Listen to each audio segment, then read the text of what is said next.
Kevin Rudolph's on soon. Remember him? And also a bit of Tiesto. Now, since I've been back, because I don't know whether I mentioned it, I have been to the desert, yeah. I've been trying to catch up on stuff. You know, there's loads that I've missed.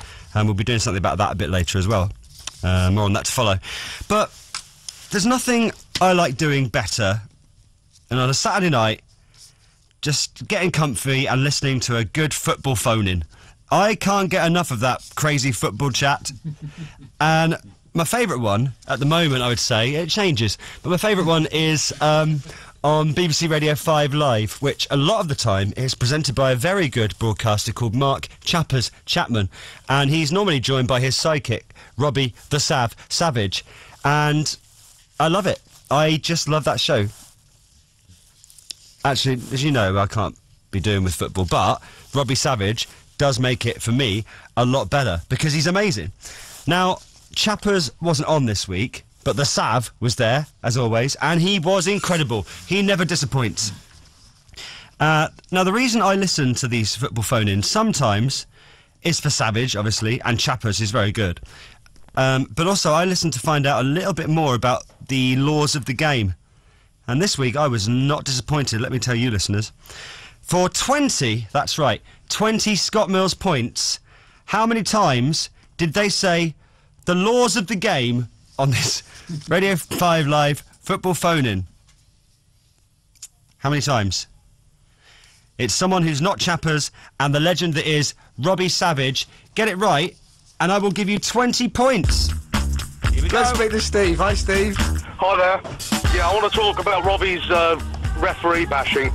Many ex-players go on to do their coaching badges because they want to be managers, and the reason why the vast majority of them fail is because they don't know the laws of the game. Yeah. Even if they do know the laws of the game, it's pretty much a waste of time. What I'm trying to say is that if people like Robbie understood the laws of the game, because I know the laws of the game, Steve. I know the laws of the game. No, you don't.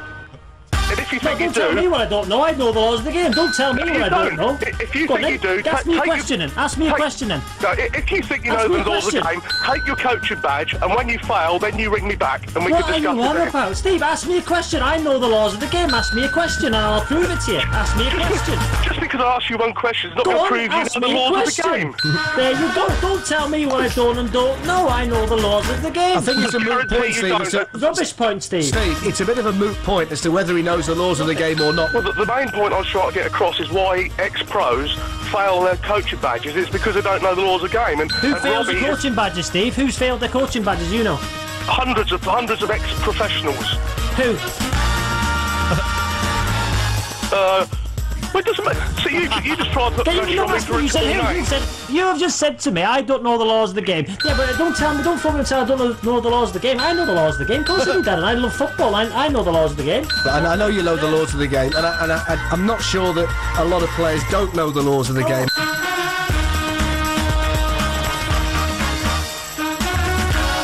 I know the laws of the game. Whew. He knows the laws of the game. 18 laws of the games in there. 18 to give yourself 20 Scott Mills points. Yeah, that's right. Not 10, but 20 SMPs if you said 18 times. John in Norfolk, you cannot have 20 Scott Mills points. You said 21 times. Jade